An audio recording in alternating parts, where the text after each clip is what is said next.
예수님의 족보가 두 군데 나와요. 하나는 마태복음에 나오고 하나는 누가복음에 나옵니다. 근데 약간 달라요. 기술 방법이. 그 다른 이유가 있습니다. 예수님의 족보에 대해서 잠깐 공부하고 넘어가게.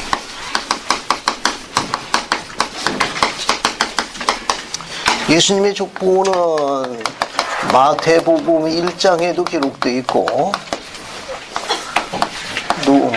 누가복음 3장에도 기록되어 있습니다.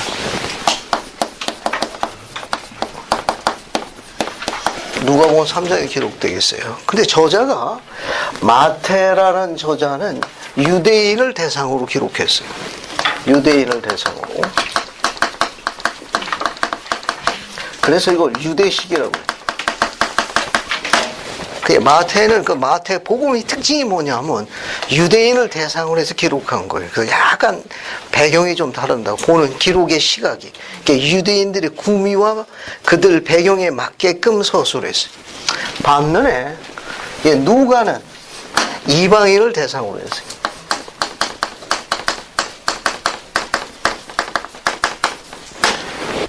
마태가 유대인을 대상으로 한 반면에 누가는 이방인을 대상했습니다. 그래서 이걸 우리가 실합식이라고 그래요. 실합식. 그리고 마태가 기록한 예수님의 족보를 요셉의 가계도라고 그래요. 요셉의 가계도. 요셉의 가계도라는 걸 뭐냐면은 법적인 가계도라고도 표현해요. 법적인 가계도. 이 법적이라는 이 말은 다윗서부터 시작된 왕위 순서가 합법적으로 계승되어지는 순서를 이야기해요. 계승되어지는. 그래서 다윗서부터 내려와가지고 예수 그리스도가 만왕의 왕이에요. 그 이후에가 누구냐? 요셉이. 그 왕위가 내려오면 요셉이 왕이고 그 다음에 바로 그의 하나님의 아들 예수 그리스도가 왕이 된다. 이제 그런 논리를 핀 겁니다. 그래서 이 마태는 유대인의 구미 맞기 시작해가지고 아브라함부터 시작했어요. 아브라함서부터 다윗서 바벨론 이거. 이거라는 말은 포로로 잡혀간 걸 이야기하는 거예요. 포로로 잡혀간 거. 바벨론으로. 그 다음에 바벨론 이거부터 예수 그리스도. 그래서 예수 그리스도가 아브라함과 다윗의 정통자서라는 걸 합법적으로 기록을 남겼습니다. 구미에 딱 맞게. 다른 사람이 아니다. 이건 아주 정통성을 강조한 겁니다. 정통성. 특히 다윗의 후손으로서 왕족 혈통이라는 걸 시사했어요. 왕족 혈통이라는 거. 그런 특징을 갖고 기록했습니다. 그와 반면에 누가는 다른 시각에서 기록했어요. 그래서 마태는 유대인들의 취향에 맞게끔 아브라함부터 시작해서 밑으로 내려가는 반면에 누가는 이방인을 대상으로 했어요. 거꾸로 올라갔습니다. 거꾸로. 그러니까 히랍식은 밑에서 위로 올라가는 거예요. 유대식은 위에서 밑으로 내려오는데 위에서 밑으로, 히랍식은 밑에서부터 위로 거꾸로 올라가요. 그래서 예수 그리스도부터 시작해가지고 이제 거꾸로 올라갑니다. 거꾸로 쭉 올라가요. 다윗, 그 다음에 아브라함, 어디까지 올라가느냐? 아담까지 올라가는 거예요. 그래서 우리 다 모두 다 하나님 자손이다. 그 이방인들은 섭섭 생각하지 마라. 다 하나님, 우리 아담의 다 같은 자손이다로 밑에서 거꾸로 쭉 올라갔습니다. 그런데 이 혈통이 흥미로운 건 뭐냐면은 마태는 법적인 가계도인데 경전학자들이 기록에 의하게 되면은 여기 보면은 예수 그리스도의 법적인 아버지가 요셉이에요. 요셉인데 요셉 위에 누가 있는가 하면 야곱이 나옵니다. 그러니까 요셉은 야곱의 아들로 서술됐어요. 아들로 서술됐습니다. 그런데 이 요셉은 마리아하고 정혼한 사이예요. 정혼. 네, 약혼했다 그런 말입니다. 그러니까 유대에서는 이 정혼이라는 단어를 약혼하고 결혼하고 두 개 다 썼어요. 두 개 다 썼습니다. 그러니까 유대인들의 결혼은 투 스텝이에요. 약혼했다가 결혼했어요. 근데 단어를 다 정혼이라고 썼습니다. 그래서 앞뒤 문장 봐가지고 약혼 단계면은 약혼으로 봐야 되고 결혼 후면은 결혼으로 봐야 돼. 근데 우리가 갖고 있는 마태복음에는 전부 정혼이라고 기록했어요. 사복음서에. 그러니까 약혼, 결혼이라고 표시 않고 정혼이라고 다 써놨어요. 그 약혼 단계와 결혼식이 있습니다. 그래서 유대의 결혼은 약혼식과 합법적인 결혼식 두 가지로 나눠져요. 즉 요셉은 마리아와 정혼한 사이예요. 근데 사촌지간이거든. 사촌지간이에요. 요셉과 마리아가 사촌지간이에요.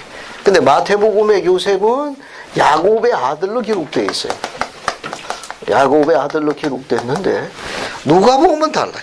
누가복음은 예수 그리스도 위에 요셉이 나오는데 요셉 위에 누가 나오느냐? 헨리가 나와. 그래서 경전학자들은 이 누가의 이 기록은 마리아의 가계도라고 그래가지고 실제 혈통 기록으로 알려져 있어요. 실제적인 혈통 순서로 보고 있습니다. 그러니까 실제적인 혈통을 중시한 거예요. 그렇죠? 그래서 요셉은 누구의 아들이냐? 헨리의 아들로 보고 있어요. 헨리의 아들로 보고 헨리와 야곱은 형제지간이에요. 형제간이에요. 그래서 야곱의 딸이 마리아입니다. 그래서 요셉과 마리아가 사촌지간이 돼요. 네, 경전학자들의 조사는 그렇습니다.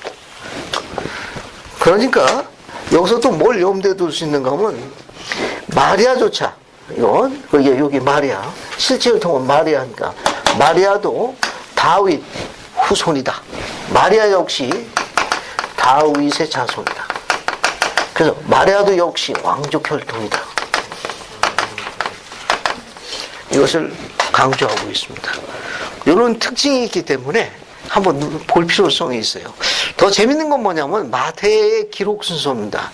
마태에 나와 있는 계보 순서의 저자들은 유대인들이 제일 좋아하는 숫자가 어떤 숫자인 줄 아세요? 7로 나눠진 숫자를 그렇게 좋아했다네.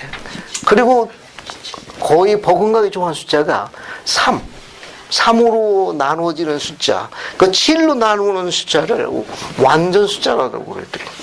그래서 유대인들의 그런 풍속을 알고 있었던 이 저자의 기록은 아브라함서부터 다윗까지가 14대예요. 우리가 마태복음에 1장에 보면 다윗서 바벨론 이거까지가 14대입니다. 또 바벨론 이거부터 예수 그리스도까지 14대예요. 이게 전부 다 어떻습니까? 7로 나눠지나요? 네. 7로 나눠지나요? 그죠? 네. 그리고 그러면 아브라함서부터 예수 그리스도까지 전부 이게 몇 대가 되는 거예요?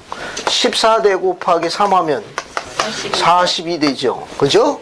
이거 3도 좋아하거든. 이게 대를 이렇게 나눴어.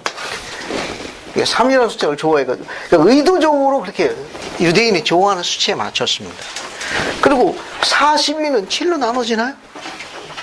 네. 7로 나눠지죠. 7로. 이게 7로 나누어지는 숫자를 완전 숫자라고 그래가지고 유대인들이 좋아했답니다. 유대인들이. 7로 나눈 숫자를.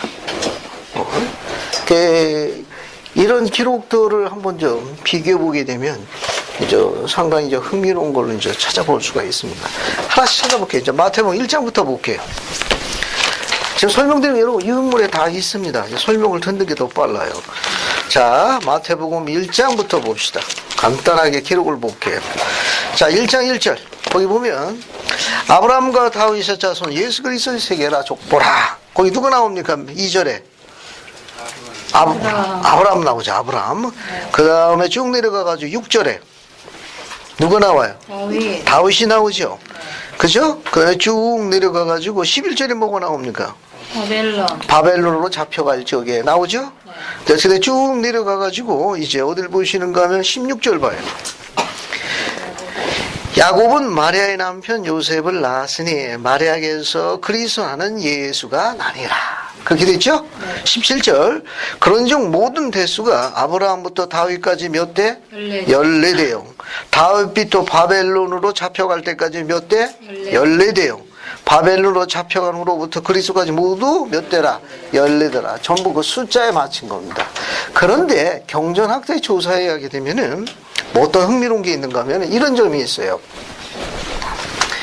즉, 다윗서 여기 보면은 이제 요 다윗서부터 요 앞에 요 부분에 요 기록이 있는데 여기 중요한 다윗 예수 그리스도부터 다윗까지 요 계보 순서하고 여기 예수 그리스도부터 다윗 나와 있는 이런 계보 순서 요 앞부분이 다르답니다. 이건 실제 혈통이에요. 이건 실제 혈통 순서고 요건 법적인 순서이기 때문에 안 맞는 거예요. 그리고 또 재밌는 건 뭐냐면 이스라엘 왕들이 다 의로웠나요? 의롭지 않은 왕들은 고의적으로 빼버렸어. 저자가 이 혈통에 불순 그 기능이 있다. 고의적으로 빼버렸답니다. 아주 그 유전인자가 아주 좋은 유전자 그런 왕들만 그 기록했다고 그래요. 그 대표적인 게 뭐냐면은 한 샘플로다가 그러니까 마태하고 누가의 혈통과 법적이 가기 때문에 안 맞아.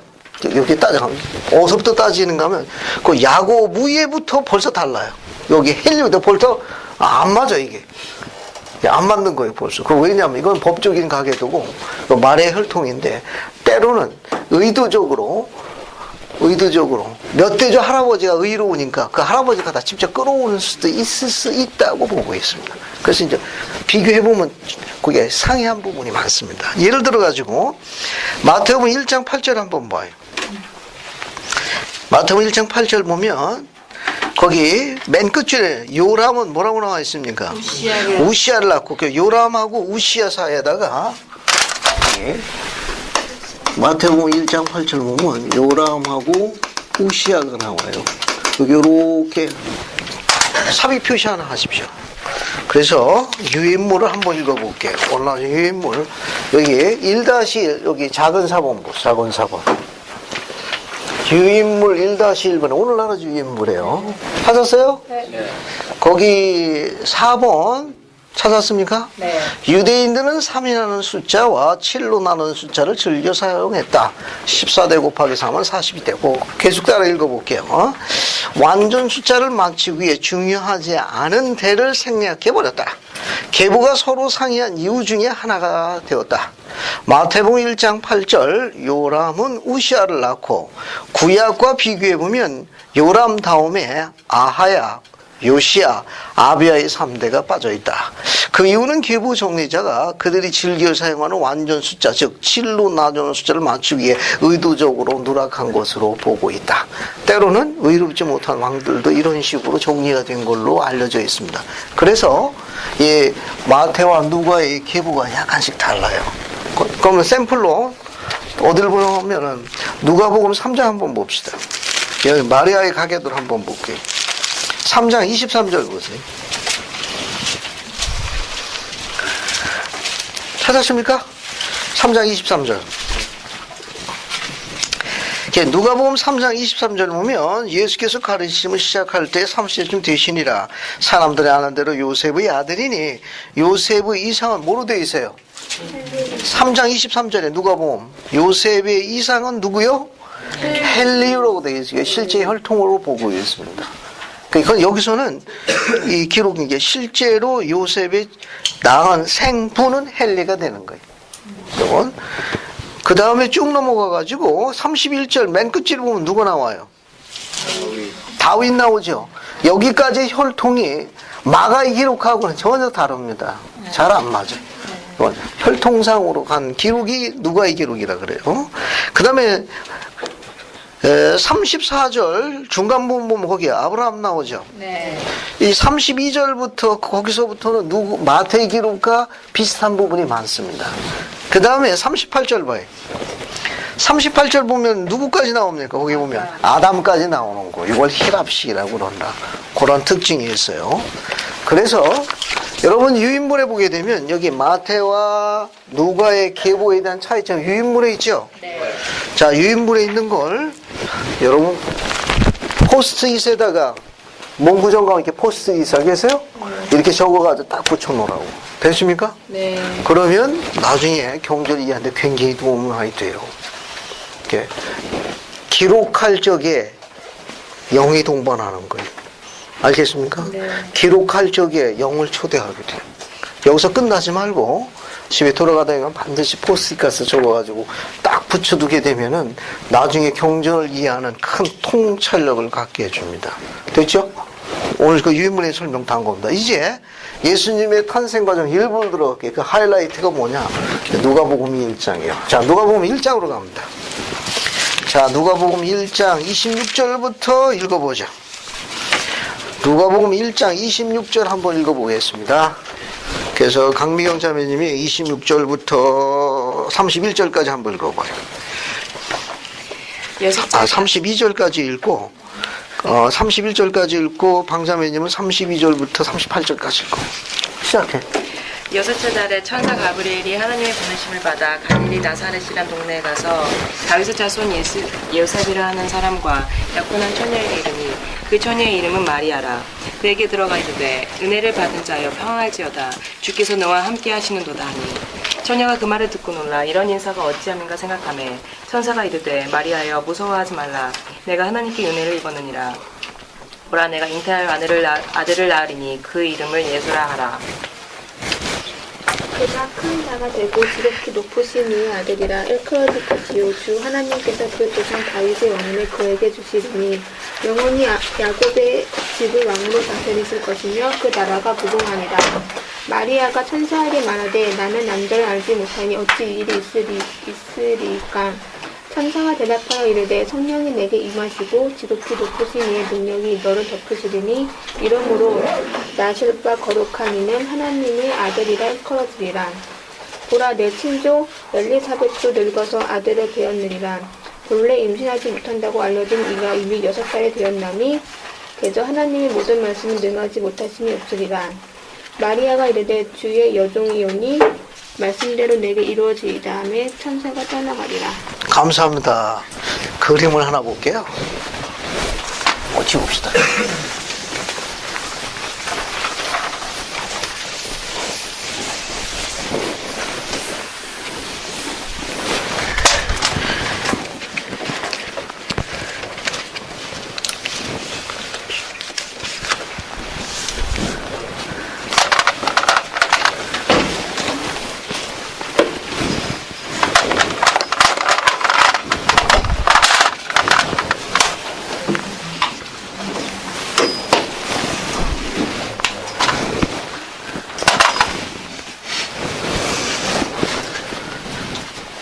누구 같아요? 마리아. 누구 같습니까? 천사 가브리엘. 장소는? 지금 읽은 누가복음 1장 26부터 읽기 시작했는데 장소는 어디예요? 이 장소. 천사 가브리엘이 마리아를 방문한 장소가 어디예요? 지명 이름이 뭡니까? 갈릴리 나사렛. 갈릴리 나사렛. 여러분 신약 공부를 하려면 지도를 좀 공부해야 돼요. 지도를 공부해야 되는데 샘플이죠, 샘플. 지금 지도가 여기 보면 지명이 하나도 안 나오죠? 네. 안 나오는 지명을 금방 보고 알 수 있어야 돼요. 여기 이게 밑에 부분 여기가 뭡니까? 사해. 사해. 쭉 요단강 따라 여기는 갈릴리. 여기는 어디예요? 나사렛. 천사 가브리엘이 마리아를 방문한 나사렛. 예수님이 태어난 동네가 어디예요? 나사렛. 아이고 나사렛만 나사렛 이제 그만하셔도 돼요. 베들레헴. 베들레헴. 이 위에 게 있고 밑에 게 있는데 오는 거예요. 위에 거 밑에 거. 베들레헴은 밑에 겁니다. 이게 베들레헴. 성전은 어디에 있었어요? 예루살렘. 예루살렘 위에 겁니다. 그리고 침례 요한이 태어난 산동네라고 알려져 있는 그 산동네가 부전에 의하면 전해대로 뭐 지명이 어디로 알려져 있습니까? 세자로. 따라서 헤브론. 헤브론. 여기 헤브론이에요. 됐습니까? 그 이런 지명을 알고 있어야 훨씬 더 이해력이 빨라요. 한 장 넘기면은 한 장 넘기면 뒤에 뭐가 나옵니까? 뭐가 나와요? 여기 신약 성서 지도가 나와요. 그죠? 여기 있는 거는 지금 현존하는 신약 성서 지도 중에 가능한 한 우리가 갖고 있는 사복음서에 나온 걸 전부 다 적어 놓은 거예요. 전부 찾아 놓은 거예요. 어떤 지도 보면 빠진 것도 있고 그러는데 이건 거의 다 찾아 놓은 겁니다. 됐습니까? 네. 자, 그렇게 확인하시면 되겠어요. 그리고 하나 확인해 볼 건 뭐냐면 요 사의 위에 배단이라고 나오죠? 이 지도에 보면 배단이 찾았습니까? 네. 요건 이제 요한복음 1장 28절에는 배단이 나와 있는데 우리가 그 흠정역 원문에는 베다바라가 맞아요. 베다바라. 그 다음에 니파이전서 10장 9절에 니하이도 역시 베다바라라고 천사가 지명한 지명을 받습니다. 여기 예수님께서 침례받은 지명으로 알려져 있어요. 몰몬경에. 근데 성경에는 베다니로 번역해 놨는데 몰몬경이나 흠정역 영어 원문은 베다바라라고 되어 있습니다. 그렇게 이해하시면 돼요. 그리고 여기 나와 있는 이 지도를 갖다가 여기 뭡니까? 성광등이나 이 불빛 밝은 데다 이렇게 대면은 딱 맞게 돼 있어요. 그거 보고 만든 거니까. 알겠어요? 이렇게 밝은 데 보면 딱 맞게 돼 있어요. 됐죠? 그래서 이 지명을 공부하시게 되면 신약 성경을 이해하는데 굉장히 도움이 많이 됩니다. 그래 아주 유익하고 재미있어요. 이거는 됐습니까? 이렇게 비춰보면 다 이거 시간 내 가지고 유리창에 대우리라고 힘든 건데요. 목이 한참 아프더라고. 자, 이제 지금 읽은 부분 갖고 설명을 해보겠어요. 지명은 갈릴리 나사렛이에요. 그죠? 여기 요거는 마리아입니다. 방문한 사람은 천사 가브리엘이. 그죠? 자, 그때 천사 가브리엘이 마리아를 방문하는데 마리아는 신분의 상태, 그 신분의 상태가 어떤 상태였죠? 요셉과 정훈. 그렇죠. 네. 요셉과 정혼한 처녀라고 기록되어 있습니다. 요셉과 정혼한 처녀. 자, 여기 정혼, 유대의 결혼 관계는 어떤 단계로 이루어진다고 그랬습니까? 투 스텝. 두 단계로 이루어지는데 첫 번째는 뭐예요? 약혼. 약혼시켰다가 나중에 뭐합니까? 법적인 결혼을 해요. 그걸 전부 다 번역을 뭘로 했다? 정혼을 했다. 그러니까 여기 누가복음 1장 26절에 요셉과 정혼한 절대, 정혼은 약혼입니까? 결혼입니까? 약혼에 해당하는 거예요. 알겠어요? 그러니까 이게 요셉과 약혼한 처녀에게 누가 나타난 거예요? 천사 가브리엘이 나타난 겁니다. 천사 가브리엘이 나타났어요. 됐죠? 근데 나타났을 적에 그 누가복음 1장 26절에 몇 번째 달이라고 기록되어 있어요? 누가복음 1장 26절에 여섯째 달에 이렇게 되어 있죠. 여섯째 달. 이 여섯째 달은 구체적으로 어떤 시기를 이야기합니까? 누가복음 1장 26절에 여섯째 달에는 구체적으로 어떤 시기를 이야기하는 시기죠? 여섯째 달에. 그 천사 가브리엘이 갈릴리 나사렛에 살고 있는 조셉과 정혼한 처녀 마리아에게 나타났는데 여섯째 되는 달에 방문했다고 기록했거든, 누가가. 그럼 그 여섯째 달은 구체적으로 어떤 달이에요? 약혼한 지 여섯째 달? 약혼한 지 여섯째 달이 맞다. 또? 왜? 아기를 어떻게 해요? 이게 예? 6월 달에 가졌다고. 아, 예. 누가? 마리아가. 마리아가 4월 6일이니까 6월 달에 맞잖아요. 마리아가 아니 지금 통보하러 온 건데 내가 아이를 가진 지 6개월이 그거 확인하러 온 게 아니에요 지금 이거 통보하러 온 걸 가지고 우리가 수태고지라고 합니다. 엘리사벳이 엘리사벳이 저희 침례 요한을 임신한 지 여섯째 달에. 그렇죠. 감사. 이게 정답이에요. 됐습니까? 우리 이럴수록 흥분하면 안 돼. 이럴수록 어떻게 해야 돼? 침착해야 돼. 자, 이 여섯째 딸은 뭐냐면은 마리아와 친족 관계에 있는 엘리사벳이 침례 요한을 잉태한 지 6개월째 되는 달이에요. 6개월째 되는 달, 그 달에 방문한 겁니다. 따라서 침례 요한과 예수님과는 몇 개월 차이예요? 6개월 차이가 나는 거예요. 그래서 그 6개월이 되는 겁니다. 침례 요한의 어머니 이름은 엘리사벳이에요. 그러면 여기 어머니고, 그러면 침례 요한의 아버지는 누구예요? 사가랴. 다음에 공부할 기회가 올 거예요. 따라서요. 사가랴, 엘리사벳. 그 두 사이에 침례 요한이 잉태가 됩니다. 그러니까 침례 요한이 잉태한 지 6개월째 되는 날에 천사 가브리엘이 갈릴리 나사렛에 살고 있는 조셉과 정혼한 처녀 마리아에게 방문했어요. 이 방문해서 전한 메시지를 뭐냐면 예수님에 대한 수태고지라고 그래요. 수태고지. 즉 마리아가 예수님을 수태하리라는 걸 통보했다 그래가지고 우리가 보통 수태고지라고 정합니다. 됐죠? 그렇게 이해하시면 되겠습니다. 하나 더 주목할 점이 뭐냐면은 이 누가복음 1장부터 쭉 읽어보게 되면, 자 거기 보세요. 거기 보면 30절에 뭐라고 했는가 하면은 천사가 방문해가지고 마리아한테 이야기합니다. 천사가 일러 가로되 마리아여 무서워 말라 두려워 말라 내가 하나님께 은혜를 얻었느냐. 수태고지입니다. 31절. 내가 수태하여 무엇을 낳으리니? 아들을 낳으리니 그 이름을 뭐라 하라? 예수라 하라. 됐습니까? 자, 그러면 천사 가브리엘로 알려진 이 천사는 선지자 조셉 스미스의 가르침에 의하면 구약에 누구로 알려져 있습니까? 노아로 알려져 있어요. 구약의 노아로 알려져 있는 사람. 천사 가브리엘은 선지자 조셉 스미스가 뭐라고 가르쳤는가 하면은 구약의 노아와 동일 인물이라고 가르쳤습니다. 이건 계시로만 확인되어 있습니다. 참조라고.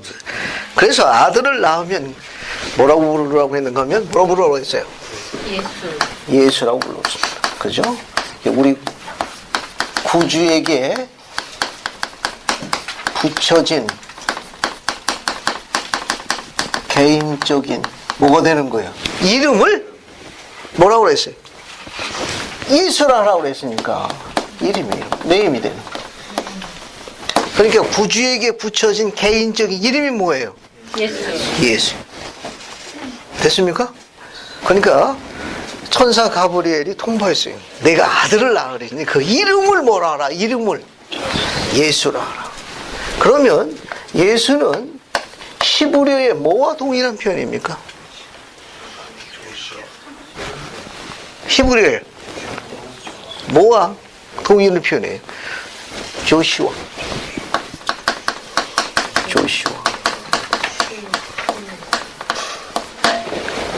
여호와, 여호수아 거의 비슷한 뜻을 알려져 있어요.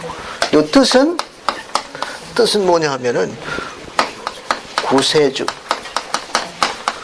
구조자 이런 뜻을 갖고 있어요. 왜냐하면 나중에 천사 가브리엘이 요셉에게 나타나가지고 통보합니다. 내 아내가 아들을 낳았는데 그 이름을 예수라라. 그가 온 백성을 죄에서 구원할 것임이라고 통보했어요. 그게 예수라는 이름이 갖고 있는 뜻입니다. 저 구세주, 구주, 구조자 혹은 하나님은 구원이시라 그런 뜻을 갖고 있다고 그래요. 예. 하나님은 구원이시라. 이 조슈아가 여호와라는 뜻도 갖고 있어가지고 여호와는 구원이시라 뭐 이렇게 다 쓰는 이름으로 알려져 있습니다. 하나 더 볼게요. 하나 더. 그러면 비교. 그리스도는 어떤 뜻을 갖고 있습니까? 메시아. 예수와 그리스도. 예수는 구주에게 붙인 개인적인 이름으로 알려져 있는데 그리스도는 기름 부음을 받은. 네, 우리 친자매님 구주에게 불리워지는 칭호예요, 칭호. 이건 구주에게 불리워지는 성스러운 칭호예요. 칭호. 타이틀. 예수는 이름인 반면에 그리스도는 칭호예요. 조금 달라요. 조금 다릅니다. 설명 한 번만 들으면 돼요. 예수는 그리스도시요 하나님의 아들이라고 이제 베드로가 간증했는데 그 어떻게 구분하느냐? 구주에게 붙여진 이름, 개인적인 이름이 예수예요. 히브리어의 조시아와 동일한 뜻이다. 구주에게 불려지는 성스러운 칭호가 그리스도예요. 이 그리스도는 히브리어와의 뭐가 동일 표현이죠? 메시아. 여러분 잘 아는 거. 메시아와 동일한 표현이에요. 메시아, 히브리어의 메시아는 히라보의 그리스와 동일 표현이에요. 이 뜻은 무슨 뜻? 메시아의 뜻은 그리스도의 뜻과 같은 거예요. 아까 신자매님 이야기한 기름 부음을 받은 자라는 거예요. 기름 부음을 받은 자. 기름 부음을. 고대의 구약 시기에는 언제 기름 부음을 했어요? 왕으로 성별할 때. 왕으로 할 때 기름 부음을. 그렇게 이해하시면 되겠어요. 자, 그럼 정리해 봅시다. 자, 구세주에게 붙여진 개인적인 이름을 뭐라 해요? 예수라 합니다. 히브리어의 뭐와 동일한 표현이다? 조슈아. 뜻은? 구세주, 구조자, 여호와는 구원이시라. 됐죠? 구주에게 불려지는 성스러운 칭호가 뭐예요?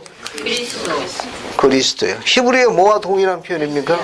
메시아. 뜻은? 기름 부음을 받은 자라는 뜻입니다. 됐죠? 끝날 때 다시 한번 또 물어볼 거예요. 자, 이제 뒤로 넘어갑니다. 뒤로 쭉 넘어가가지고 32절에 저가 예수가 큰 자가 되고 지극히 높으신 이의 아들이라고 되어 있죠? 거기 밑줄 쳐요. 지극히 높으신 이의 아들. 찾았어요? 네. 지극히 높으신 아들.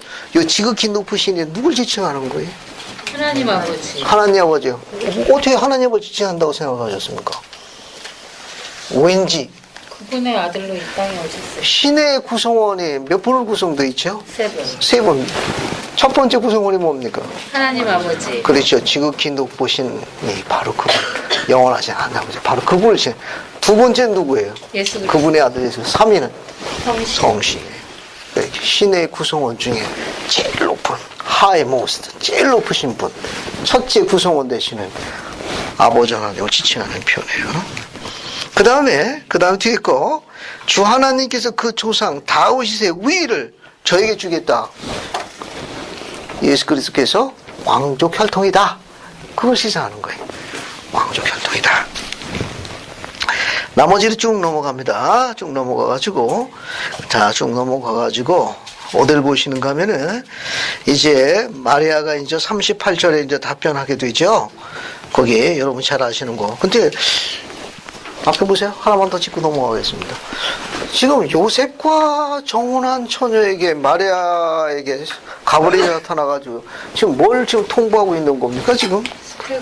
예수님의 수태를 통보하는 거죠. 그죠? 내가 아들을 낳을 텐데 그 이름을 예수로 하라. 이것이 지극히 높으신 이의 능력이 너를 덮을 것이요. 성령의 아들이 아니라 하나님의 아들이라고 통보했어요. 그래서 마리아가 뭐라고 가브리엘에게 답변했습니까? 그 약혼자가 이미 있어. 조셉이라는 약혼자가 있는데 천사는 지금 잉태해서 아이를 낳게 되는데 그 아이가 요셉의 아이가 아니고, 알겠습니까? 그 능력이 덮어서 이제 그 지극히 높으신 이의 능력이 높은 그 성신의 아들도 아니고 하나님의 아들인데, 그래서 마리아가 그런 통보를 받았자 지금 가브리엘에게 뭐라고 이야기했습니까? 주의 여정이오니 말씀대로. 좀 앞으로 넘어가가지고 앞으로 올라가가지고 내가 사내를 알지 못하네. 남자를 알지 못하네. 일이 어찌 일이 있으리까라고 반문하죠. 네. 그죠? 네. 표현이 어려움이 없기 바랍니다. 천사 가브리엘이 누가복음에 정의한 처녀의 정의예요. 남자를 모르는 게 처녀예요. 알겠어요? 그러니까 안다고 그러면 조금 문제가 복잡해집니다. 여기 안다는 이 단어는 성적 교섭 관계를 표현하는 성경의 은유적 표현이에요. 그러니까 아담의 이브를 아니, 그래서 이제 자녀가 잉태됐더라. 그 경전에 나와 있는 안다는 이 히브리어의 이 뜻은 무슨 뜻인가 하면은 성적 교접 관계를 이야기합니다. 알겠어요? 네. 그러니까 경전에 나와 있는 그런 뜻도 아시면 도움이 많이 될 거예요. 아주 아름다운 문학적 표현을 썼습니다. 내가 남자를 알지 못하니 어찌 일이 있겠습니까? 라고 반문한 거예요. 됐죠? 그러니까 누가의 기록에 의하게 되면 사내를 알지 못하는 여자를 뭐라 한다? 처녀. 처녀가 정의했다는 거 시사하는 바가 많습니다. 아주 아름다운 표현이에요. 자, 그러고 난 다음에 그런 기이한 일에 대해서 반문하니까 가브리엘이 누구 예를 들었어요? 가브리엘이 누구 예를 들었습니까? 자기 친족 중에 하나인 엘리사벳의 예를 들었어요. 엘리사벳은 나이가 많도록 자녀를 가질 수 있었습니까? 가질 수 없었어요. 그 남편 침례요한의 아버지가 누구예요? 사가랴입니다. 사가랴는 자녀를 잉태하는 걸 어디서 통보받았죠? 사가랴는 자녀를 잉태한다는 것. 왜냐면 다음에 공부할 거예요. 침례 요한에 대한 공부를 하게 되는데 아버지 사가랴와 어머니 엘리사벳에서 경전은 이렇게 기록하고 있습니다. 앞에 누가복음 1장 앞에 부분 봐요. 그 1장 5절 보면은 사가랴 나오고 엘리사벳 나오죠. 네. 6절 7절 한번 봅시다. 최민호 형제님 6절 7절 한번 읽어봐요. 이 두 사람이 하나님 앞에 의인이니 주의 모든 계명과 규례대로 흠이 없이 행하더라. 엘리사벳이 잉태를 못함으로 그들에게 자식이 없고 두 사람의 나이가 많더라. 감사합니다. 그러니까 현실적으로 이 두 분은 아이를 잉태하는 게 가능했습니까? 아니요. 불가능한 거예요. 사가랴도 엘리사벳을 너무 잘 알아. 이미 태가 다친 거예요. 또 엘리사벳은 자기 남편 사가랴도 잘 알아. 알겠어요? 너무 잘하는 거예요. 이미 생식의 능력이 제한되어 있다는 걸 두 분이 서로 잘 알아. 그런데 어떻게 침례 요한을 잉태할 거라고 통보받았죠? 누구로부터 통보받았습니까? 천사에게. 네? 진짜요? 천사에게. 천사야가 장소는 그 성전에. 성전에서 감소. 성전에서 사가랴가 제비뽑기 해가지고 그날 성전 봉사에서 봉사하는 날이었어요. 그 성전에서 누가 방문했어요? 천사. 천사 가브리엘이 방문한 거예요. 천사 가브리엘이 방문해가지고 통보했습니다. 내 아내가 내게 아들을 낳아줄 것이라. 그 이름을 요한이라고라. 그러니까 예수님의 탄생에 천사 가브리엘의 첫 번째 방문을 받은 인물은 누구예요? 침례 요한의 아버지 사가랴예요.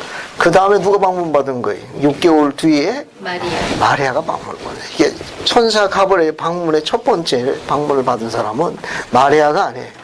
누구냐? 성전 안에서 봉사하고 있던 누가 돼요? 사가랴가 된 거예요. 너무너무 아름다운 표현입니다. 이 두 분이 이 부분에 대해서 우리가 집중해서 공부할 필요성이 있어요. 아마 개인적인 추측컨대 당시 이스라엘 여인, 히브리 여인들은 특히 아들을 낳지 못하면은 엄청 부끄러워했어요. 말할 수 없었어요. 그 고통이 오늘날 암보다도 더 무서웠어요. 왜냐하면 어떻게 해서라도 아들을 낳아야 그리스의 혈통에 들어간다는 그런 소망으로 꽉 찬 여인들, 히브리 여인들. 근데 의인 중에 의인인 사가랴가 의로운 여인 중에 가장 의로운 여인 엘리사벳이 태가 다쳤습니다. 기록은 안 나왔지만 다른 선지의 기록을 유추해 볼 적에 아내의 부끄러움을 쉽게 해달라고 이 남편 사가랴가 성전에 얼마나 이렇게 매달렸는지 추측해 봄직합니다. 추측해 봄. 그래서 천사 가브리엘 나타난 거예요. 네가 아들을 낳아주리니 그 이름을 요한이라. 근데 받아들인 그 신앙의 각철 같은 그 전사가 그 반응을 어떻게 받아들였어요? 가브리엘 이야기했을 적에. 응? 뭐라고 이야기했습니까? 뒤에. 한번 기록 볼까요? 그 뒤에 보면, 자, 18절 보세요. 누가복음 18절. 1장 18절. 봤습니까? 네. 그것도 재밌는 기록이에요. 이거 한번 읽어볼게요. 신성훈 형제님 18절 한번 읽어봐요. 사가랴가 천사에게 이르되 내가 이것을 어떻게 알리요? 내가 늙고 아내도 나이가 많으니이다. 감사합니다. 뭐라고 그랬어요? 내가 어떻게 이 일을 알려? 내가 늙고 아내도 나이 많이다. 현실적으로 안 되는 일입니다라고 이야기했죠. 이렇게 통보했다고 어떻게 됐습니까? 사가랴가. 말은 어떻게 괘씸죄 걸리죠. 자, 그래서 20절 신수님 마저 읽어봐요.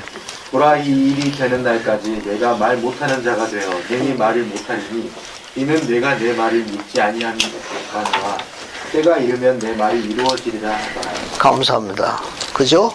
천사 가브리엘이 통보했을 적에 용감한 신앙을 발휘하지 못하는 그 의심이 아들을 낳아서 이름을 요한이라 할까 입을 어떻게 했습니까? 입을 봉해버렸어.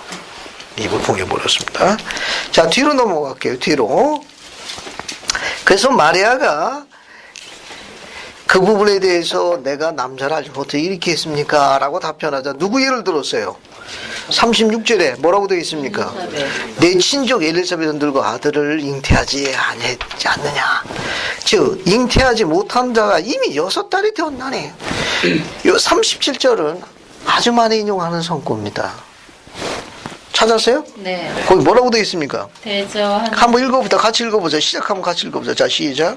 대저 하나님의 말씀은 능하지 못하심이 없느니라. 감사합니다. 말씀에 능력이 있습니다. 그분은 말씀대로 행하시는 분이고 말씀이 곧 이루어지는 분이에요. 대저 하나님의 모든 말씀은 능지 못하심이 없느니라. 그래서 마리아가 가브리엘에게 뭐라고 통보했습니까? 그 천사의 메시지를 받은 다음에 가브리엘에게 마리아가 뭐라고 답변했어요? 주의 여종이요. 주의 여종이 오니 말씀되게 내게 이루어지다.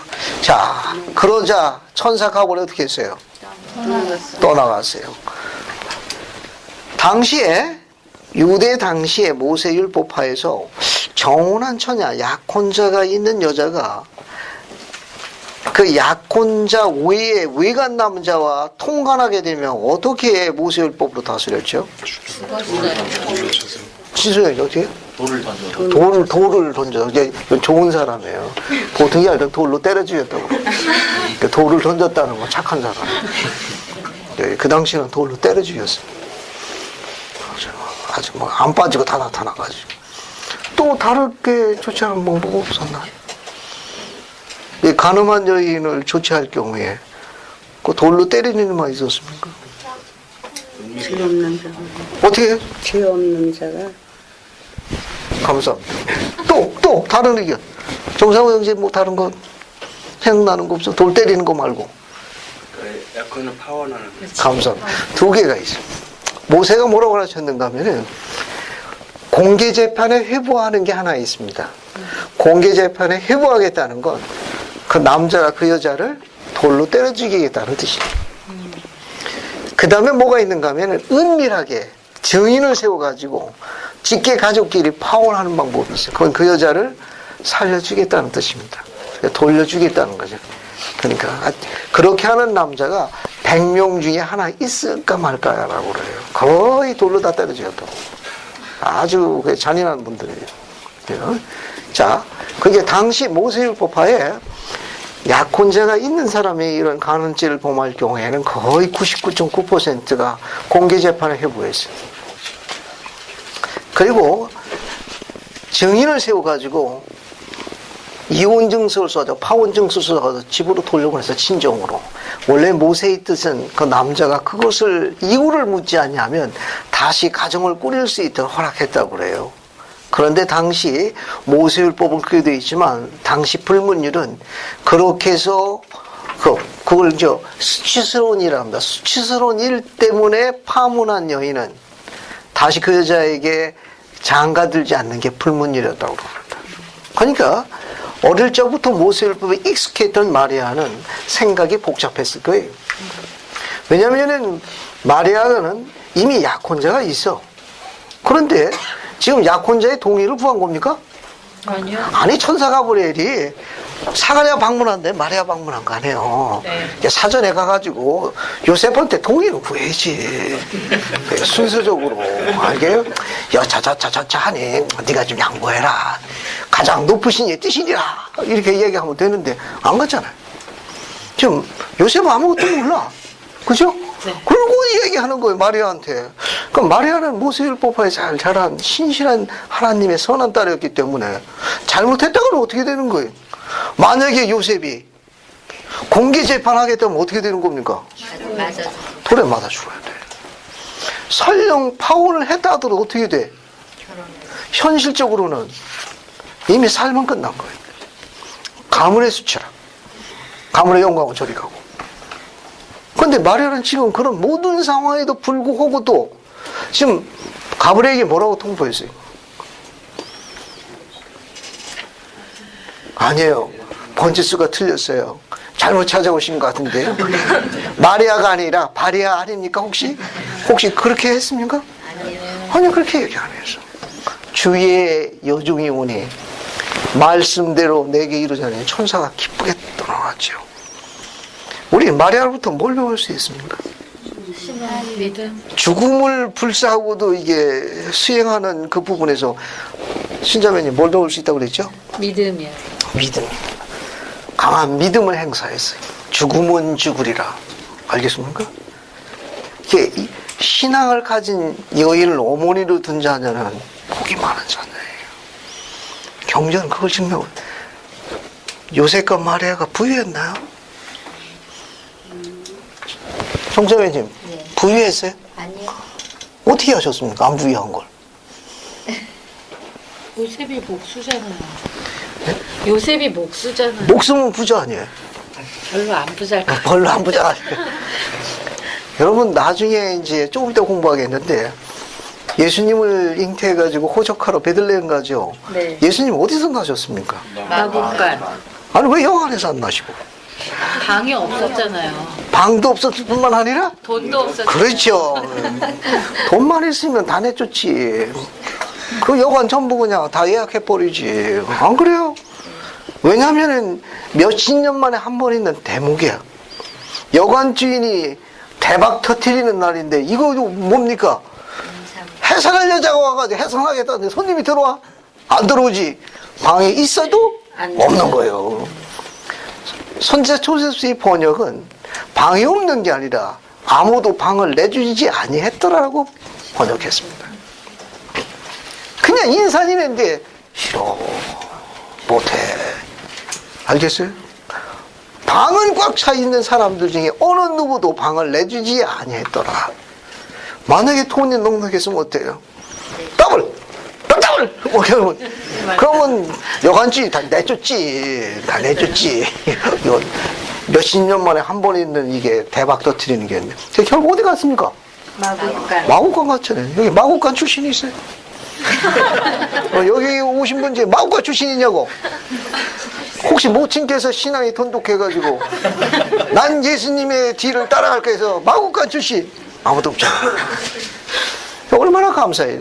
환경 탓하지 말아요. 그분이 이스라엘 하나님이 그분이 지성에 왔을 적에는 가장 낮은 곳에서 시작하신 분이에요. 그래서 우리가 그분을 따르는 건 희열을 느끼게 하는 거예요. 충분한 가치가 있는 일이에요. 지극히 높으신 이가 가장 낮은 곳에서 시작하셨어요. 태어난 환경, 뭐 신체적인 조건 뭐지가 저는 그 얘기하면 눈물이 앞을 가리는 사람이에요. 뭐 늦둥이 때문에 얼마나 시달리는지 몰라가지고 개항만 했다고 날 괴롭히네 그냥. 주님은 시작이 우리에게 큰 희망과 소망을 줍니다.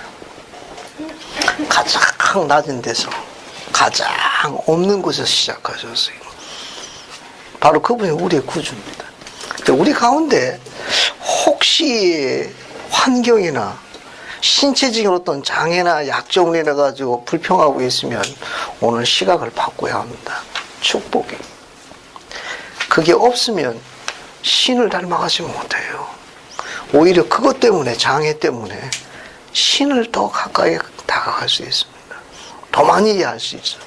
만약에 그런 장애나 약점이 없다면 신을 영접하는데 훨씬 더 제한받습니다. 물론 불편한 건 인정해. 하지만 오히려 그것이 더 큰 하나님의 큰 사랑을 느끼게 하는 다른 시작이 된다. 신앙의 시작이. 또 뭘 배울 수 있습니까? 강한 믿음 공부할 수 있고 마리아의 답변 또 뭘 배울 수 있어요? 어머니의 강한 신앙은 누구한테 복이 되는 거예요? 자녀. 자녀에게. 예수님한테 얼마나 복을 받았어요. 믿음이 있는 어머니를 둔 곳은 정말 하나님께 감사해야 돼. 예. 수많은 어머니 가운데 하나님을 믿는 신실한 어머니를 내 어머니로 두고 있는 그 자녀는 그냥 하나님께 엄청 감사해야 돼요. 그 어머니의 신앙이 자녀의 미래를 바꿉니다. 그래서 김보 회장님이 뭐라고 얘기했느냐, 따라하세요. 한 남자를 사랑하기 전에 먼저 경전을 사랑하십시오.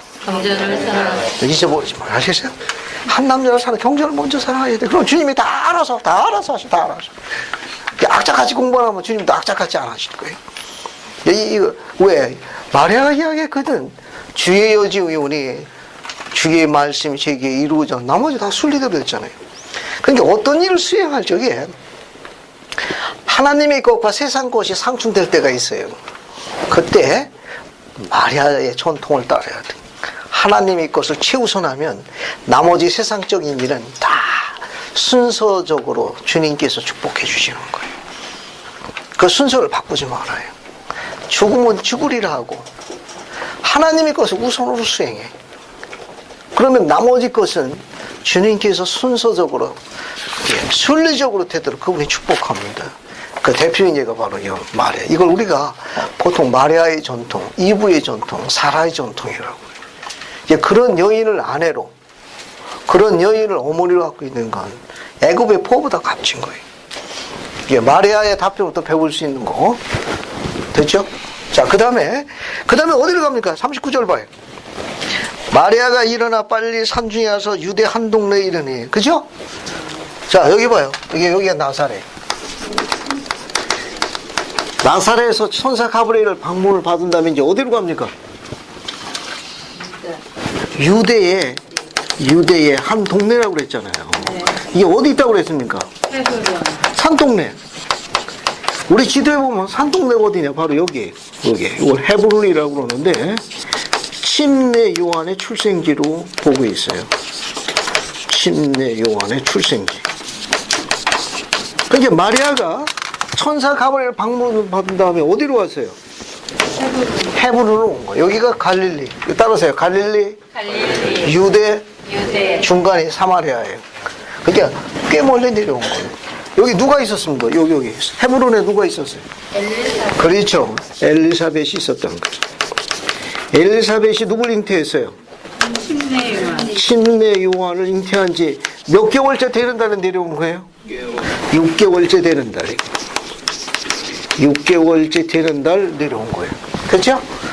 또 뒤에 또 읽어봅시다. 이게 재밌는 게 또 있어요. 뒤에 보시게 되면 40절부터 44절까지 한번 읽어봅시다. 오소라자면요? 한번 읽어봐요. 40절부터 44절까지. 사가랴의 집에 들어가 엘리사벳에게 문안하니 엘리사벳이 마리아가 문안함을 들으매 아이가 복중에서 뛰노는지라. 엘리사벳이 성령의 충만함을 받아 큰 소리로 불러 이르되 여자 중에 내가 복이 있으며 내 태중의 아이도 복이 있도다. 내 주의 어머니가 내게 나아오니 이 어찌된 일인가. 보라, 내 문안하는 소리가 내 귀에 들릴 때 아이가 내 복중에서 기쁨으로 뛰놀았더라. 감사합니다. 여러분 40절 보세요. 사가랴의 집에 들어가서 문안하니, 그죠? 39절 보면 마리아가 일어나 빨리 산중에 가서 유대 한 동네였더라. 거기 헤브론이라고 적으면 돼. 헤브론. 침례요한 출생지 헤브론으로 추정하고 있어요. 거기 유대의 한 산동네 헤브론으로 추정하고 있습니다. 근데 재미있는 게 뭐냐 하면은 되게 넘어고 41절부터 44절까지 기록해요.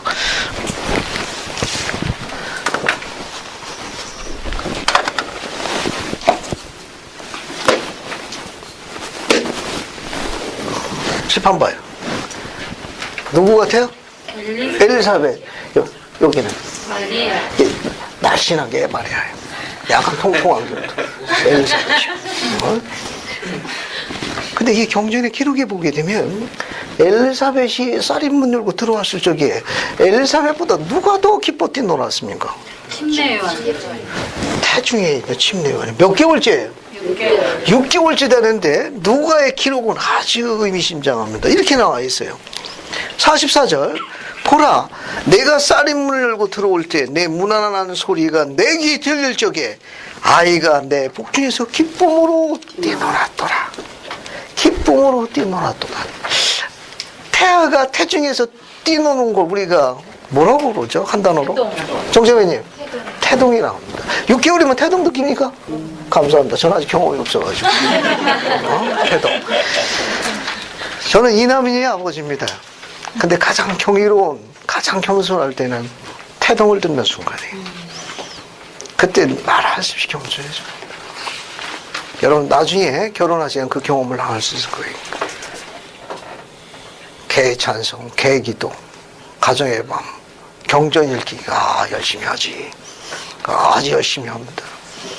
근데 태어나도 말을 안 듣더라고. 세미나를 하면 또 그냥 여러 가지, 쉽지 않대. 종교 오라 그러면 꼭 저녁 예약해줘야 되고 아주 쉽지 않더라고. 그때 분명히 열심히 읽었는데. 얘기를 원점으로 돌아가 보겠습니다. 교리는 아니에요. 알겠습니까? 교리는 아니지만 흥미로운 다른 유추할 수 있는 그런 재현사항은 될 수 있다고 설명했어요.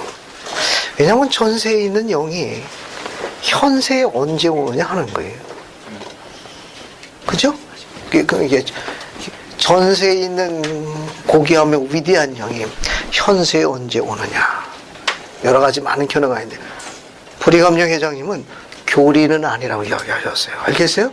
그럼에도 불구하고 교리라고 이야기하면 안 돼요. 교리는 아니지만 여러 가지 재현사안 중에 이렇게 재현할 수는 있다. 그러니까 현세에 그 영이 언제 오는가 하면 잠시 일시적인 기간 동안에 지상에 머무르는 것은 확실한 것 같다라고 그랬지 꼭이라고 안 그랬어요. 알겠어요? 그러니까 그 영이 현세에 일정한 시간 머물렀다가 지상에 오는 걸로 알려져 있는 것 같다라고 그랬지 꼭은 아니라고 했어요. 알겠어요? 그 이해를 드신 게 바로 누가의 이 기록이에요. 내 주의 모친이 내 귀에 들을 적에 태중에 있는 내 아이가 뛰놀았도다. 아이가 느낀 거예요. 아이가 엄마가 느끼는 걸 그대로 느낀 거예요. 이미 영이 와 있는 순간이라고 설명했는데 꼭이라고는 안 했어요. 꼭 교리라고는 안 했어요. 알겠어요? 그러나 그런 학설 중에 하나는 될 수 있다라고 조심스럽게 개인적인 의견으로 이야기했는데 시사하는 바가 있습니다. 그래서 그 아이가 태중에서 죽으면 뭐라고 그래요? 사사나라고 그러죠.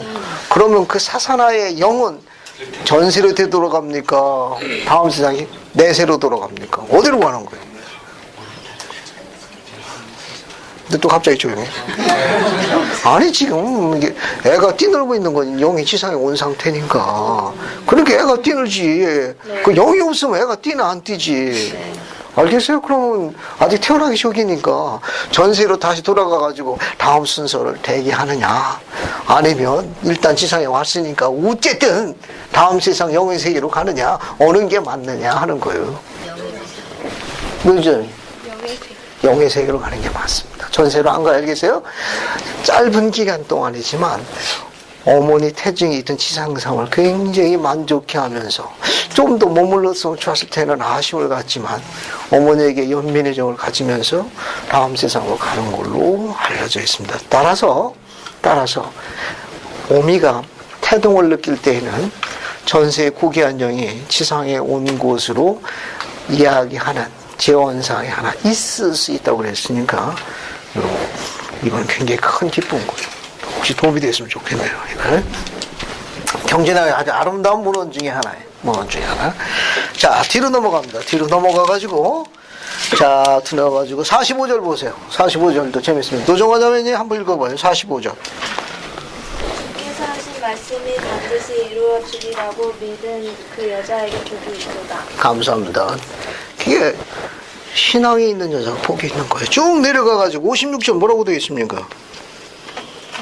속달 누가 보면 1장 56절에 뭐라고 되어 있어요? 마리아가 속달쯤 네? 자, 여기 뭐지? 이게 산동네 왔다가 이게 이제 6개월째 되는데 얼마나 머물렀다가 돌아갑니까? 여기 3개월 더 머물렀어요.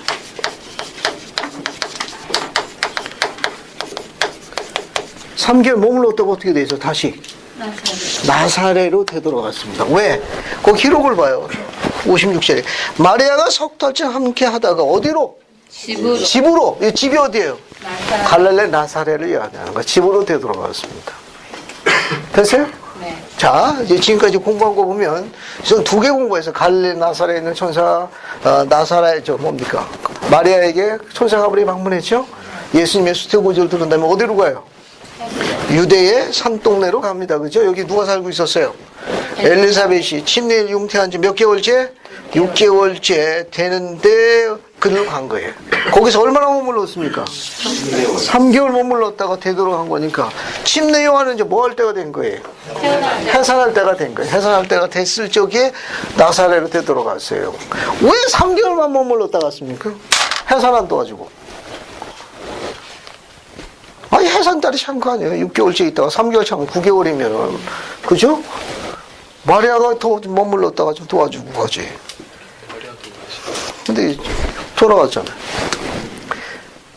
왜 3개월만 머물렀다가 간 거예요? 왜 더 안 머물른 거예요? 그 시대에 뭔가 다시 질문하 지금 엘리사벳 침례용사 6개월째 되는 달 방문한 거 아닙니까? 그죠? 3개월 동안 머물렀다가 되돌아갔잖아요. 왜 더 안 머물렀어요? 마리아도 재미있는 문제네. 마리아도 심해서 이제 어떻게? 시간이 더 지나면은 이제 이동하기 힘들 것 같아요. 아유 참 배려 참. 어디 종각이 그런 걸 나한테야? 학교 시절에 생물책만 공부한 것 같아. 그런 부분도 있습니다. 이미 3개월 되면 여인의 몸이 어떻게 돼요? 변화가 생기는 거예요. 그러니까 준비해야 돼요. 그래서 어떻게 된 거예요? 집으로 돌아가는 거예요. 3개월째 될 때부터 여인에게 변화가 생깁니다. 그래서 집으로 되돌아간 거예요. 그러면 3개월 동안 엘리사벳과 마리아는 뭐하고 지냈어요? 경제는 기록은 없어. 한번 추정해 봅시다. 엘리사벳은 기적과 같은 일로 통해 가지고 임대를 한 거고, 마리아도 기적과 같은 것으로 통보를 받았는데 수많은 히브리인들이 소망하던 메시아의 어머니로서 택함을 받은 걸 통보를 받았네.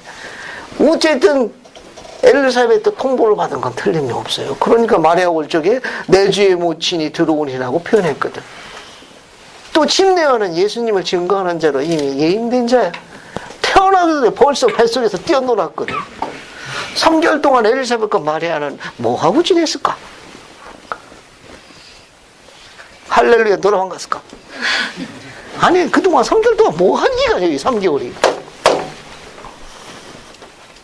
강미영자매, 내가 그 마리아 같은 소명을 가지고 엘리사벳 집에 갔다. 그 3개월 동안 뭐하고 지날 것 같아?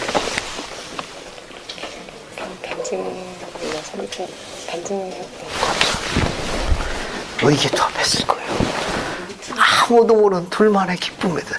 택함 받은 여인에 대해 뭘 나눴을 것 같아? 간절을 나눴을 거예요. 수많은 히브리인들이 서는 수천 년의 역사가 이 둘이에서 이루어진 그 부분에 대해서 누구께 감사했을 것 같아? 하나님께. 둘은 하나님께 찬송과 경배와 감사를 드리고, 또 돈독한 뭘 나눴을 거예요?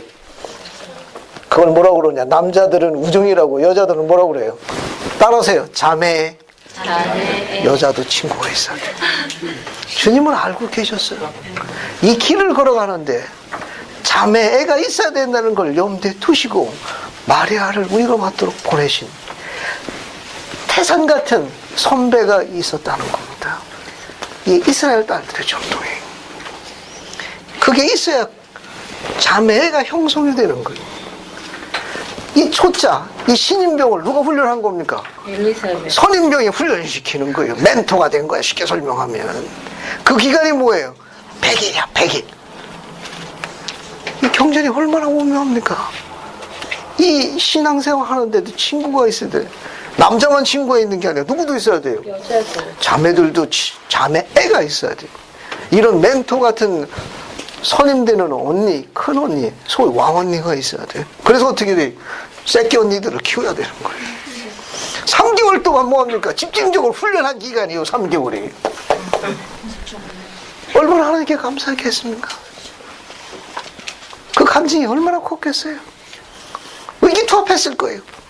죽음은 죽으리라 했던 그들의 신앙에 대해서 간증을 나눴을 거예요. 하나님의 영화로움에 대한 더 많은 시각과 통찰을 갖게 될 겁니다. 경배와 감사함이 끊이지 않았을 거예요. 그 기록이 3개월이 됐습니까? 아주 아름다운 기간이. 자, 그래서 어디 오게 돼요? 나사렛 되도록 갔죠. 자, 나사렛을 되도록 간 다음에 이제 어떻게 되느냐? 이제 마리아가 어떻게 돼요? 이제 몸에 변화가 오기 시작하죠. 요셉은 압니까? 이제 언제 알게 돼요? 집으로 돌아가고 난 다음에 몇 달 만에 나타나가지고 석 달 만에 나타나는데 어떻게 됐어요? 이 날씬한 S라인이 뭘로 바뀌었습니까? M라인으로 바뀌어간 거예요. 그래서 요셉이 어떻게 돼요? 번민한 그러게 마태복음 1장에 가브리엘이 아직 안 갔습니다. 가브리엘이 가서 통보만 했었더라도 요셉은 번민하지 않았을 거예요. 가브리엘은 안 갔습니다. 아예 통보도 안 했어요. 마태복음 1장 18절로 갑니다. 자, 마태복음 1장 18절 보세요. 맞습니까? 이 기록도 재미있는 기록이에요. 그래서 마태복음 1장 18절부터 21절까지 한번 읽어볼게요. 이성지 선배님 한번 읽어봐요. 18절부터 21절까지. 예수 그리스도의 말씀은 이러하니라. 그의 어머니 마리아가 요셉과 약혼하고 동거하기 전에 성령으로 잉태된 것이 나타났더니 그의 남편 요셉은 의로운 사람이라. 그를 드러내지 아니하고 가만히 끊고자 하여 이 일을 생각할 때에 주의 사자가 현몽하여 이르되 다윗의 자손 요셉아 내 아내 마리아 된 자는 성령으로 된 것이 천천히 네 아내 마리아 데려오기를 무서워하지 말라. 그에게 잉태된 자는 성령으로 된 것이니라. 아들을 낳으리니 이름을 예수라 하라. 이는 그가 자기 백성을 그들의 죄에서 구원할 자이심이라. 수고했어요. 영의 감동을 낼 때 그럴 수가 있어. 22절부터 끝절까지 읽어봐요. 22절부터 25절까지. 이 모든 일이 된 것은 주께서 선지자로 하신 말씀을 이루려 하시니 이르시되 보라 청녀가 잉태하여 아들을 낳을 것이요 그의 이름은 임마누엘이라 하리라 하셨으니 이를 번역한즉 하나님이 우리와 함께 계시다 함이라. 요셉이 잠에서 깨어 일어나 주의 사자의 분부대로 행하여 그의 아내를 데려왔으나 아들을 낳기까지 동침하지 아니하더니 낳으며 이름을 예수라 하니라. 감사합니다. 지금 읽은 이 부분은 갈릴리 나사렛에 돌아왔을 때 생긴 일이에요. 자, 우리는 이걸 갖다가 여기 이제 2번이라고 그러고 다시 데려온 거 3번이라고 합시다. 마태복음 1장 18절부터 25절은 남편 약혼자 요셉의 본민의 기간. 아직 가브리엘은 방문했나요? 아직 안 했어요. 본민의 기간입니다. 자, 거기 한번 계속해서 한번 읽어볼게요. 자, 거기 보면 18절 맨 마지막 절 보게 되면은 요셉과 정혼하고 약혼하고 동거하기 전에 성령으로 잉태되는 것이 나타났더니 그리고 3개월 만에 나타난 마리아가 어떻게 된 겁니까? 있어서는 안 되는 일, 그 일이 벌어진 거예요. 그 일이 벌어진 겁니다. 그래서 어떻게 됐어요? 19절 보게 되면 조셉은 그걸 어떻게 조치하기로 결심합니까? 드러내지 않고 가만히 끊을래. 그러면 저를 드러내지 않고 가만히 끊고자 했다는 건 어떤 의미죠? 그럼 요셉은 어떤 선택을 한 겁니까?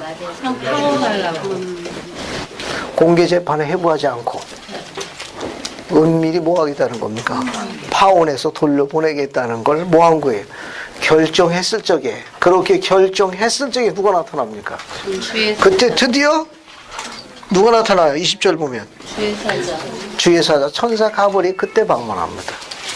그러니까 요셉은 예수 그리스도의 법적인 후견인으로서 아버지로서 합당한지 아니한지 인간이 고안한 방법이 아닌 신께서 고안한 시험에 합격한 순간입니다. 그때 합격했을 때 비로소 천사 가브리엘이 나타나가지고 다윗 자손 요셉아 라고 그에게 공식 호칭을 사용했습니다. 이제 내가 하나님의 아들의 후견으로서 자격을 지닌 상급된 자라는 호칭을 직접 사용했습니다. 다윗 자손 요셉아, 만약에 왕위가 법적으로 계승되었더라면 내가 왕이요, 그 다음에 내게에서 주어지는 그 아들이 만왕의 왕이 될 것이니 하나님의 뜻이라고 통보하는 마지막 순간이에요.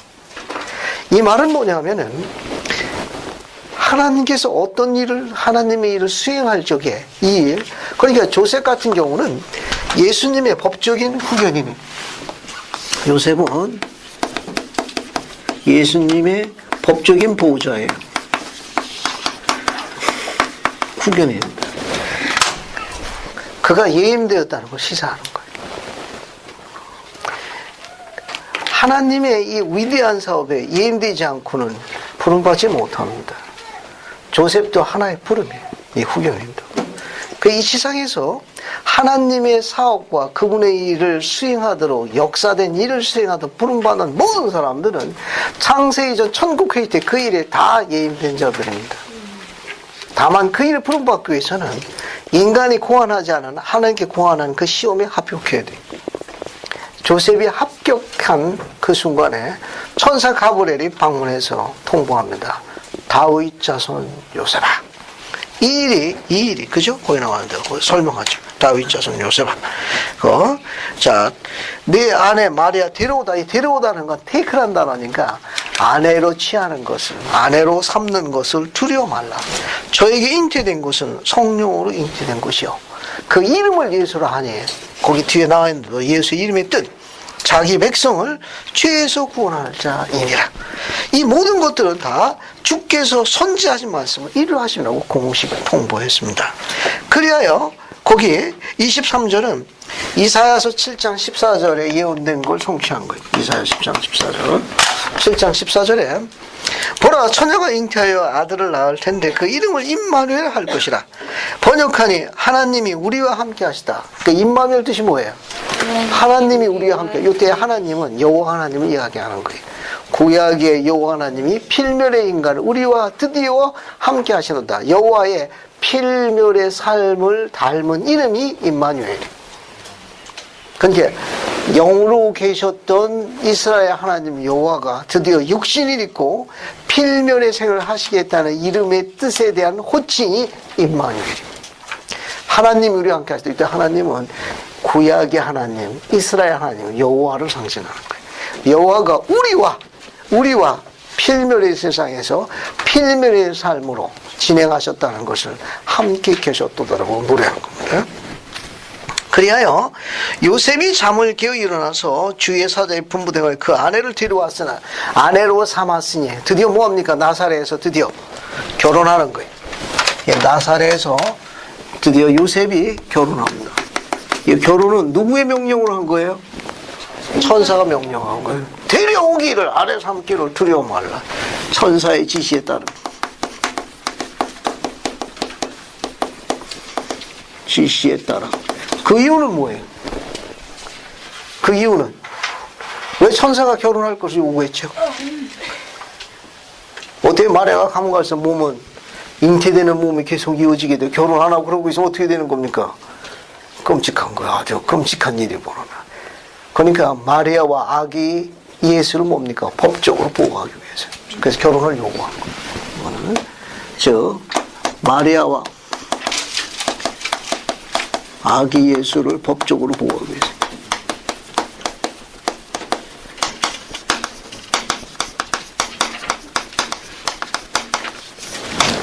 그죠? 천사가 명령한 거예요.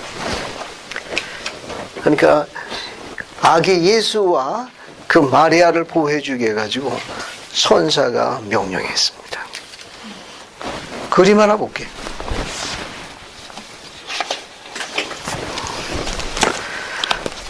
리아오네에서 발췌했어요. 누구 같아요? 마리아입니다. 지금 마리아가 무슨 생각하고 있는 것 같아요? 종교관에 가야 되나 안 가야 되나. 내일도 새벽반 해야죠. 그거 고민하고 있습니다. 천사 가브리엘을 방문을 받고 난 다음에 마리아가 주의 말씀을 되새기는 장면을 그린 그림이에요. 이 그 장면. 그 수많은 여인 가운데 하나님의 아들의 어머니로 지명됐다는 통보를 받은 다음에 마리아가 명사에 잠기는 장면입니다. 이 마리아가 예임되어 창세 이전에 그 부름에 예임되어 있다는 걸 선자 니파이가 예수님 태어나기 600년 전에 그 어머니 마리아를 이미 봤습니다. 아주 흥미로운 기록이에요. 몰몬기 니파이전서 11장에 이렇게 기록되어 있습니다. 한번 읽어봅시다. 니파이전서 11장 한번 봐요. 이 기록은 몰몬기에만 나옵니다. 니파이전서 11장 여기까지 하고 나머지는 다음 시간에 할게요. 니파이전서 11장 13, 15절까지 읽고 19, 20절 같이 보세요. 자, 몰몬경을 같이 봅시다. 자, 여기 보면 13절이 이렇게 나와 있어요. 이에 이렇게 되었나니 니파이전서 11장 13절 내가 보고 큰 성 예루살렘과 또한 다른 성읍들을 보았고 나는 또 나사렛 성을 보았으며 나사렛 성 안에 한 처녀를 보았나니 그 처녀가 심히 곱고 희더라. 이렇게 되었나니 내가 보니 하늘들이 열리고 한 천사가 내려와 내 앞에 서서 내게 이르되 니파이야 내가 무엇을 보느냐. 이에 내가 그에게 말하기를 다른 모든 처녀보다 뛰어나게 지극히 아름답고 고운 처녀 하나를 보나이다 하였더라. 19절 또 이렇게 되었나니 나는 그 처녀가 거기 뭐라고 기록되어 있습니까? 영에 이끌려감을 영에 인도되어져감을 보았으며 얼마 후 그 처녀가 또 영에 이끌려 가 있은 후에 즉 영에 인도되어져 가 있은 후에 천사가 내게 말하여 이르기를 보라 하였느니라. 이에 내가 보고 그 처녀를 다시 보았더니 그 뒤에 뭐라고 기록되어 있습니까? 한 어린아이를 팔에 안고 있더라. 앞에 보세요. 천사는 니파에게 예수님이 태어나기 600년 전에 아기 예수의 어머니 마리아가 얼마나 고결하신 분인가를 이미 나타내 보였습니다. 천사 가브리엘이 방문했을 적에 주의 여종이 오니 말씀되게 내게 이루어지리라 죽으면 죽으리라 하고 신앙을 행사했던 이 여인의 영성이 얼마나 뛰어났는지 천사는 니파에게 600년 뒤에 있은 일을 시연으로 보여줬습니다. 그게 전부 그녀의 영성과 관련이 있다는 걸 시사하는 것을 그 처녀가 영에 인도되어져 가니 영에 인도되어져 간 후의 결과가 하나님의 아들을 품에 안고 있더라라고 묘사했습니다. 경전의 이 아름다운 부분은 하나님께서 이 지상에 어떤 일을 수행할 적에 세상은 법과 제도와 시스템을 뜯어고치지만 하나님은 그것을 어떻게 조종하신다는 겁니까? 그런 세상을 변화시킬 적에 세상을 업글쓸 적에 하나님의 방법은 뭐예요? 아기를 지상에 보내는 거예요. 그러면 누가 필요해요? 엄마. 그렇죠. 엄마가 필요해. 어떤 엄마가 필요합니까? 이브와 사라와 마리아의 전통을 따른 신앙의 어미가 필요한 거예요. 주님은 실수하지 않으십니다. 자, 이런 어머니를 주님께서 축복하신 기록이 여기 나와 있어요. 이런 어머니 옆에 이 소위 이 거룩한 어머니 옆에 누가 있었습니까? 거룩한 남자 어디 가서 어디? 요셉. 돌을 안 던진 남자가 있잖아요. 100명 중에 99.9명이 다 돌을 던졌어. 근데 무슨 이유인지는 모르지만 이 남편 요셉은 후에 올 설명을 신께서 해줄 때까지 그것을 덮어둔 남자가 요셉이에요. 그 이유는 잘 모르지만 지금 당장 설명이 안 되겠지만 나중에 신께서 그 설명을 해주실 그날까지 그것을 문제 삼지 않겠다고 내 사랑하는 여자를 무산 애들에게 그걸 드러내기를 원하지 않은 그 남자가 요셉이에요. 이 여인 옆에 이 거룩한 남자를 세우셨습니다. 주님 계산은 정확해. 세상에 공짜가 없는 길. 주님은 마리아가 목숨을 걸었을 적에 목숨을 옆에서 걸 수 있는 그 남자를 예비하셨습니다. 시험에 합격하자. 가브리엘이 옳거니 됐거니 다윗 자손 요셉아 라고 축복하신 겁니다. 다시 하게 드립니다.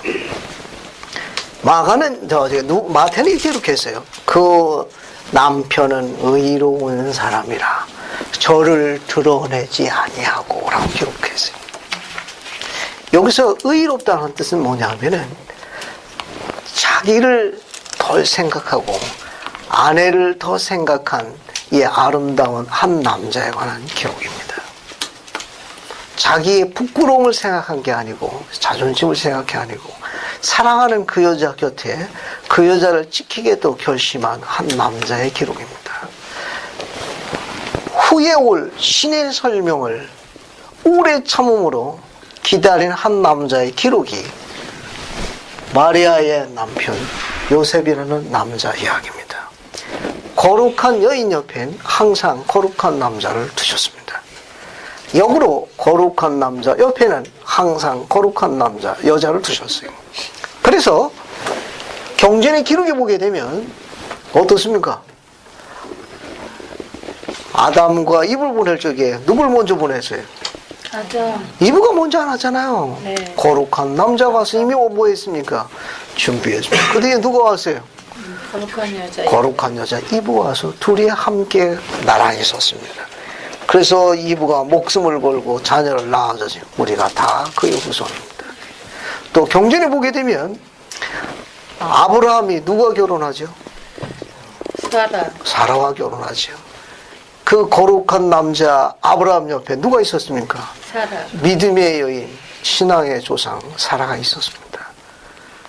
그죠? 자기 나이 90의 남 자녀를 갖다가 산에 데리고 가는데 어떻게 했습니까? 신앙으로 버틴 여자 그 여자 아닙니까? 네. 그죠? 그 대단한 여자. 그걸 사라의 전통이라고 그래요. 그 다음에 어떻습니까? 이삭 옆에는 누가 있었어요? 리브가. 리브가 다하게 전통이에요. 리브는 어쩌고 늙은 종이 같잖아요. 네. 그 당시에 뭐 팩스가 있었나 뭐가 있었나 아무것도 없었지. 그죠? 그 뭐 신상명세 땡이래서 뭐랬어요. 그 늙은 종 말만 들은 거 아닙니까? 너 나와 함께 가겠뇨? 그 리브가 뭐라고 그랬어요? I will go. 네, 기꺼이 가겠나이다. 여러분 그렇게 할 수 있어요? 맞아 죽지. 얘기했던 내가 맞아 죽지. 표현을 접어두겠습니다. 그 리브가 뭐라고 했습니까? 네, 제가 기꺼이 가겠나이다. 성도 뭐 아무것도 몰라. 그분들 어떻게 결혼한 거예요? 결혼하고 사랑을 시작한 분들이 얼마나 열심히 살았는데. 그죠? 이게 경제력이 시사한 바로 많아요. 하나님께서는 거룩한 남자 곁에 거룩한 여인을 두셨습니다. 역으로 거룩한 여인 옆에 거룩한 남자도 같이 세우셨어요. 모든 게 다 영성과 관련이 있습니다. 형제들에게 부탁할게요. 쉽지는 않은데 불가능한 건 아닙니다. 지난 금요일 날 저녁에 올해 고등학교를 졸업한 한 신입 독신 자매가 질문을 했어요. 앞에 앉아가지고. 그래서 이제 교회 성향 공부하다가 좋은 남자, 뭐 이상적인 남편에 대해서 이제 토론할 시간이 있었어요. 그랬더니 앞에 앉은 그 신입 독신 자매. 사실은 주제는 뭐였는가? 질문의 내용은 이상적인 아내는 어떤 아내인지 한번 토해봐라 해서 이제 의견이 쭉 나왔어요. 그랬더니 형제들이 굉장히 흐뭇해하더라고. 내 돈 가만히 있다고 토했더니 열띠게 토론하더구만. 영원한 교재에 보게 되면 짧은 그런 그 매뉴얼이 하나 나와 있습니다. 이상적인 아내에 대해서 토해보라. 그때 뭐 얘기 뭐 재밌는 얘기가 많이 나오더라고. 1, 2, 3 해가지고 조건도 많아. 이상적인 아내 달라 했더니. 근데 그 재현한 답은 뭐라고 있는가 하면 이상적인 아내란 이상적인 남편이 옆에 있을 때라고 답이 되어 있습니다. 그 답은 이상적인 남편이 옆에 있을 적에 이상적인 아내가 가꿔진다는 거예요. 그 답은 거기서 그러니까 이상적인 아내를 요구하지 말고 이상적인 남편이 되도록 먼저 목표를 세우라. 그게 토론의 주제였어요, 사실은. 그랬더니 앞에 앉은 그 신입독신이 질문하더라고. 그럼 이상적인 남편은 어떤 남자예요? 그 다음에 이야기하자고 그랬습니다. 형제들이랑 안색이 별로 안 좋아가지고. 그런데 고든비 힝크리 선지자는 이렇게 가르쳤습니다. 뭐라고 가르치는가 하면은 그 그분이 그 결혼 생활을 쭉 가르치는 과정 중에 그 요셉은 의로운 남편이라, 이 의로운 남편의 특징은 이렇게 가르치셨어요.